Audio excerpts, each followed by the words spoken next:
You forgot one. Unstoppable.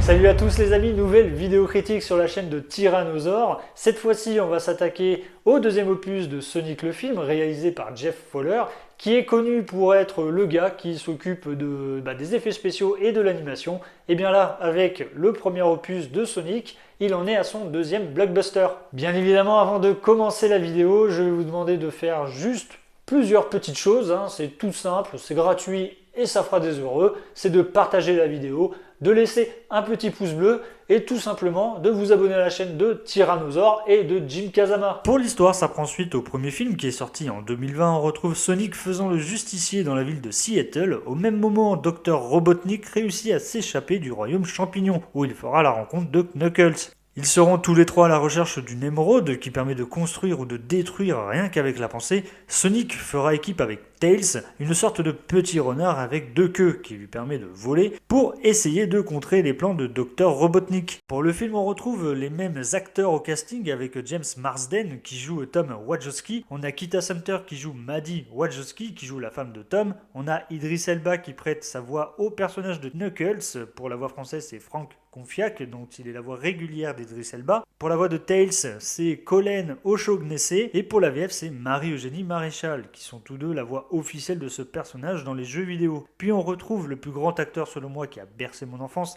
Jim Carrey, qui reprend le rôle de Dr Robotnik. Et pour Sonic, c'est Ben Schwartz qui prête sa voix. Et pour la VF, c'est Malik Bentala qui s'en occupe, à mon plus grand regret. Quand je dis à mon plus grand regret, c'est qu'en fait depuis le début, je suis contre les stars qui prêtent leur voix à des personnages.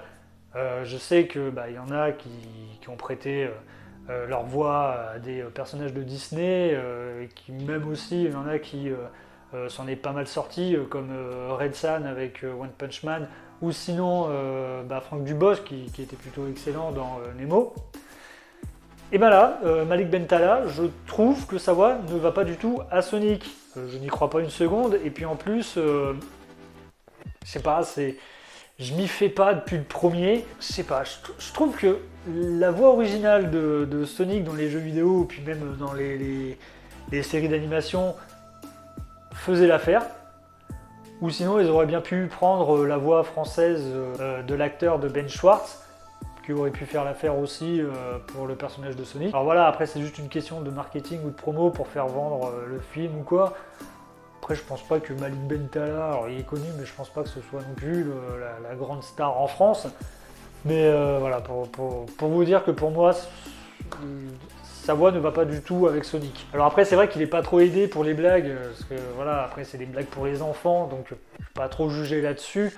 Mais voilà, même s'il y avait 2-3 blagues qui m'a beaucoup fait rire, mais sinon le reste sans plus. Je trouve qu'aussi par moments, ils auraient pu enlever quelques scènes. Parce qu'il y en a où tu te dis, ouais, c'est pas vraiment ouf, et puis ça sert pas non plus à grand chose, juste pour meubler.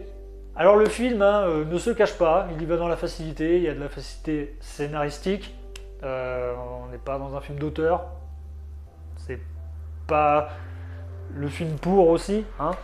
Comme par exemple, Tails arrive et dévoile pratiquement dès le début du film tout ce qui va se passer dans le film. Donc là-dessus, on sait ce qui va se passer, grosso modo. Knuckles permet aussi à Robotnik de retourner dans son monde. Donc s'il n'y a pas Robotnik, il n'y a pas de méchant du film, et il n'y a pas de film. Parce que si Sonic il se bat contre rien, il n'y a pas grand-chose.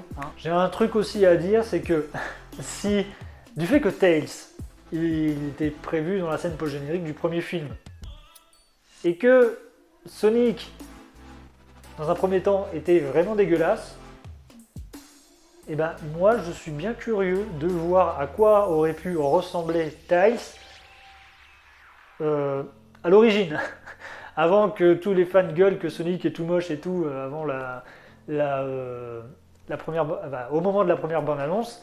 Je suis curieux de voir comment ils auraient pu faire Tails dans ce film. Parce qu'un renard dégueulasse qui poursuit un hérisson bleu tout dégueulasse, je pense que là ça aurait été vraiment des moments un moment mémorable dans le cinéma.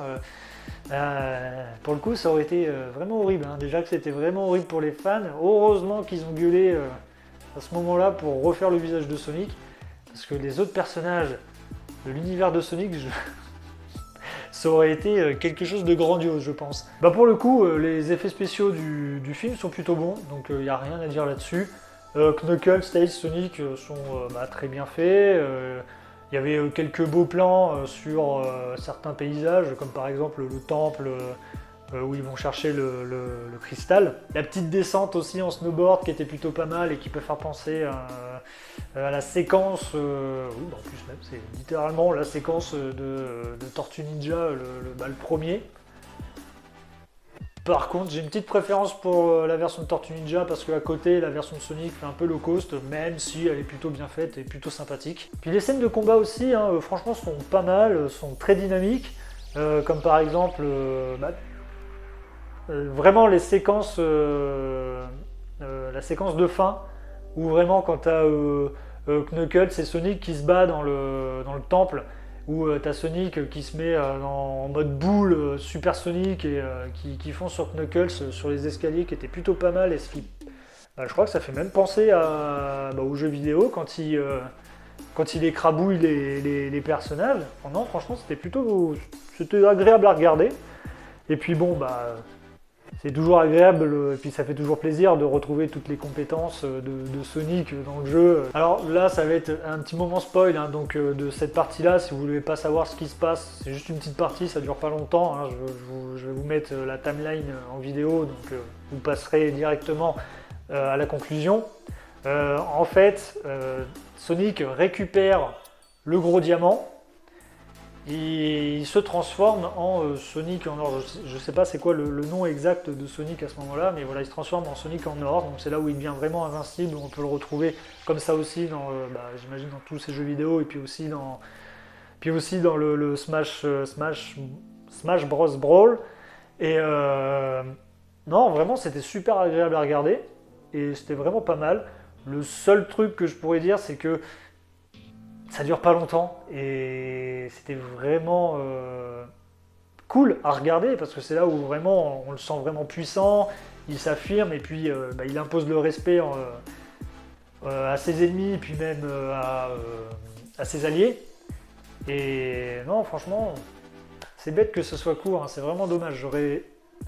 Je sais pas, ils auraient pu le montrer en train de se battre contre les espèces de robots de Robotnik et puis ensuite il bat le boss final.